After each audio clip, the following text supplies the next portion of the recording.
Quando eles mencionam o Euromaidan, que foi em 2012, 14. 12 para 14, É, né? foi entre 12 e 14. É um processo ali. Quando eles mencionam esse período, você pode falar um pouco sobre o Euromaidan? Um pouquinho. Quando eles mencionam isso daí, até que falam assim que falam que o Putin teve 10 anos para se preparar para essa invasão.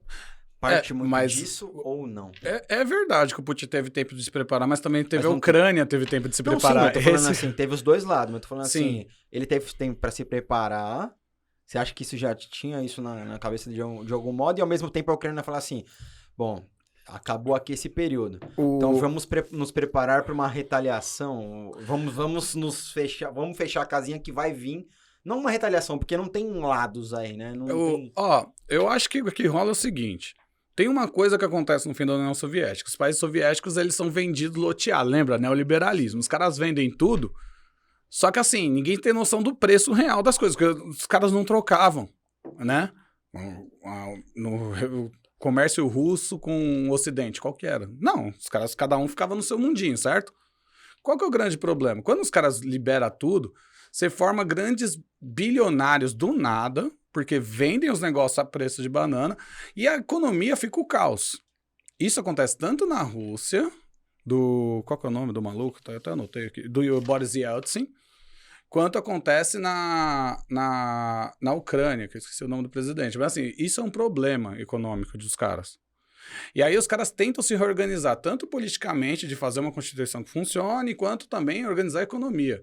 Como o Putin se destaca? O Putin vai se destacar porque ele volta a estatizar uma série de setores estratégicos que foram vendidos e tentar controlar a economia russa. E, de fato, gente, no fim da União Soviética, os pobres da União Soviética eram em torno de 1%, 1,5%. Do meio para o fim dos anos 90, estamos falando de mais de 40% da população na linha da pobreza. E aí o cara vai lá e resolve. Mano, esse cara, o Putin, mano, ele é bem visto pra cacete. Sim. Tá ligado? Os caras viram a Rússia imponente, zica, que chegava em qualquer lugar, né? A União Soviética, exército se fala em União Soviética, identidade, os caras retomam o Império Russo. Mas assim, os caras que chegam, o grande urso do norte, tá ligado? E agora, os caras foram deixados de lado. O Putin tem essa ambição de voltar com o Império Russo. Vocês estavam falando aí do interesse dos caras, é um pouco isso, de os caras quererem voltar aos tempos de glória. Mas a Ucrânia, lembra que a gente ficou trocando ideia aqui? Porra, eu tô falando dos caras desde a puta que pariu, né? A Ucrânia, você tem os povos ucranianos, tem povos... falam em ucraniano, tem povos que falam em russo lá dentro. Gente, é muito misturado. Se você pega o leste europeu, pega o Shakhtar Donetsk. Donetsk é uma região russa. Uhum. A maioria fala russo. Sim. Lugansk, ou Luhansk, depende do... e aí, assim, o acento... Donetsk e Luhansk, eu não vou ficar falando de acento, porque tem essa treta também. Se a gente fala pro acento... que nem Kiev. Kiev a gente tá acostumado a falar, certo? Mas se você fala em Ucrânia, Kiev... Então, aí, mano... Uma bagunça, né? Porra, pra gente ia ficar todo... Mas, assim, são tretas de identidade dos caras. E aí, assim, olha só o quanto que a gente ficou conversando que a Ucrânia é ligada à Rússia.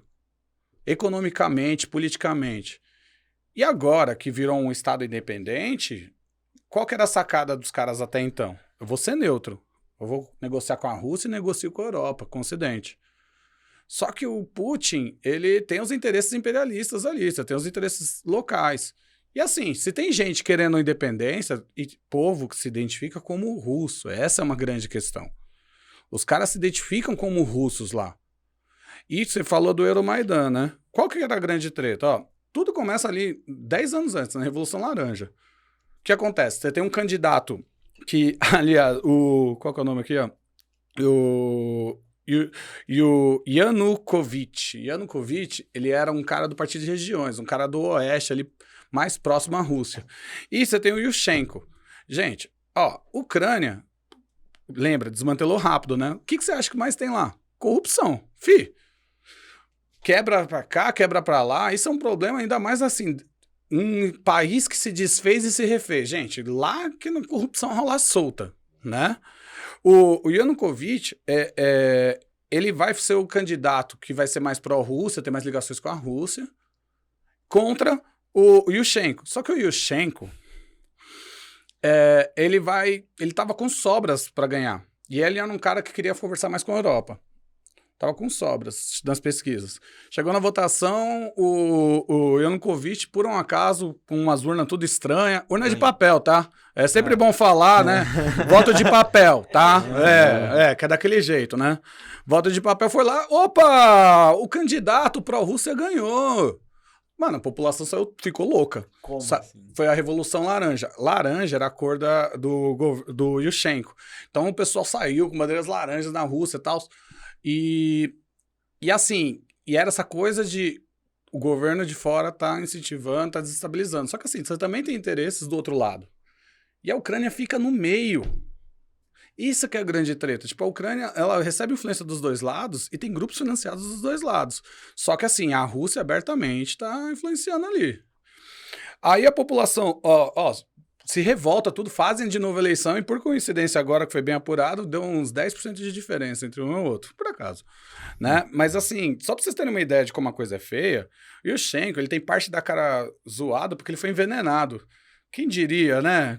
Não vou dizer que foi a Rússia, não vou dizer que foi Putin, que esse cara da KGB faria um negócio desse, né? É um absurdo a gente ficar falando isso. Historicamente impossível. Impossível, né? Vocês acham que o cara... Gente, é interesses, assim, e a maneira, né? E por que eu tô falando disso? Porque assim, você tem você tem um governo lá do Yushchenko, perde depois pro Yanukovych, porque tem um racha com... A maior aliada dele racha e se divide em dois grupos. Lembra o Yanukovych, que era o pró-Rússia lá? Ele ganha a eleição.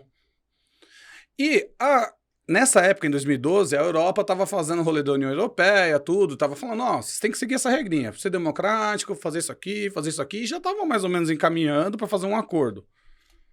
Do nada, o Yanukovych falou, então, olha, eu não vou assinar esse acordo não, porque, sei lá, isso aqui tá meio estranho, eu vou pegar um empréstimo então aqui com a Rússia. Malandro, a população olha e fala, não, você tá me tirando. Tá me fazendo de otário, mano. Aí os caras falam de corrupção, etc. E, mano, que eles saíram nas ruas. Exato. Aí foi o Euromaidan. Europa, Maidan é praça.